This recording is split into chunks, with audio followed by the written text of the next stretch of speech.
امام بخاری کا نام سنا ہے نا؟ اللہ اکبر، رسول اللہ کی 6 لاکھ حدیثیں زبانی یاد تھی امام بخاری، اللہ اکبر۔ اور آج امام بخاری کی کتاب صحیح بخاری، اصح الکتب بعد کتاب اللہ، کتاب اللہ کے بعد سب سے صحیح کتاب بخاری شریف آج دنیا اسے چومتی ہے، ختم بخاری ہوتا ہے، یہ امام بخاری کی جمع کرتا ہے۔ امام بخاری سفر پہ جا رہے تھے اور امیر آدمی تھے، 6 لاکھ اشرفیاں اس زمانے میں آپ کے پاس تھے، یہ چھوٹا سرمایہ نہیں تھا، کشتی کا سفر تھا۔ کسی شخص نے دیکھا کہ ان کے پاس 6 لاکھ اشرفیاں ہیں، اس نے سوچا عالمانہ وضع قطع ہے، پگڑی ہے، جبہ ہے، تو یہ اتنی اشرفیاں تو کسی تاجر کے پاس ہونی چاہیے، تو یہ ایک عالم کے پاس اتنی اشرفیاں ہیں۔ تو اس نے کہا کہ چلو ایک طریقہ ہاتھ آ گیا، میں ذرا کوئی ہیلا کرتا ہوں اور یہ پیسے میں خود حاصل کر لوں۔ تو اس نے شور مچا دیا کہ میری 6 لاکھ اشرفیاں چوری ہو گئی،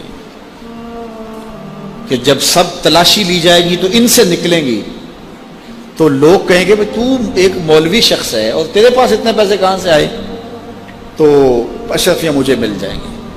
تو جب تلاشی شروع ہوئی تو امام بخاری کی تلاشی لی گئی تو ایک اشرفی بھی نہیں نکلی، کچھ بھی نہیں نکلا، سارا سامان ٹٹولا گیا، کچھ نہیں نکلا۔ خیر چلو، لوگوں نے اس کو کہا تو جھوٹا ہے، تو نے خام خواہ جو ہے وہ ایک مکر کیا ہے۔ وہ بھی بڑا پریشان تھا کہ اشرفیاں میں نے ان کے پاس دیکھی ہیں، گئی کدھر؟ خیر جب جہاز چلنے لگا تو آہستہ آہستہ امام صاحب کے قریب ہو گیا، امام بخاری سے پوچھنے لگا حضرت اشرفیاں تو تھیں آپ کے پاس، تو کدھر گئیں؟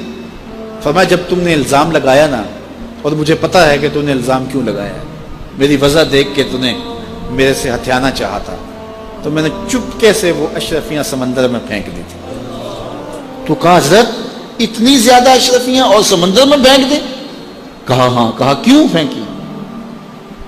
تو حضرت امام بخاری فرمانے لگے کہ اگرچہ وہ اشرفیاں میری تھیں، میری ملک تھی، اور تو نے اگرچہ یہ شور کیا تھا لیکن ایسے مجھ سے لے بھی نہیں سکتا تھا، لیکن ہو سکتا تھا کہ کوئی ایسا فیصلہ ہو جاتا اور اشرفیاں مجھے تجھے دینا پڑتی، یا کوئی آدھی آدھی کر لیتے یا کچھ ہوتا، تو اب میری وضع عالمانہ ہے اور میرے اوپر لگ جاتا الزام چوری کا، اگرچہ میں چور نہیں ہوں لیکن لگتا تو الزام، قیامت تک لوگ میری حدیثیں قبول نہ کرتے کہ اس پہ تو چوری کا الزام ہے۔ تو کہا میں نے اپنے کام کو محفوظ کرنے کے لیے اشرفیاں قربان کر دی، اتنی اشرفیاں صرف اپنے کردار کو بچانے کے لیے، اور ہم ٹگے کے لیے، چائے کی پیالی کے لیے دین بیچ دیتے ہیں، اور پھر کہتے ہیں آج علماء کی قدر کیوں نہیں ہے؟ میاں قدر ہم نے خود بیچی ہے۔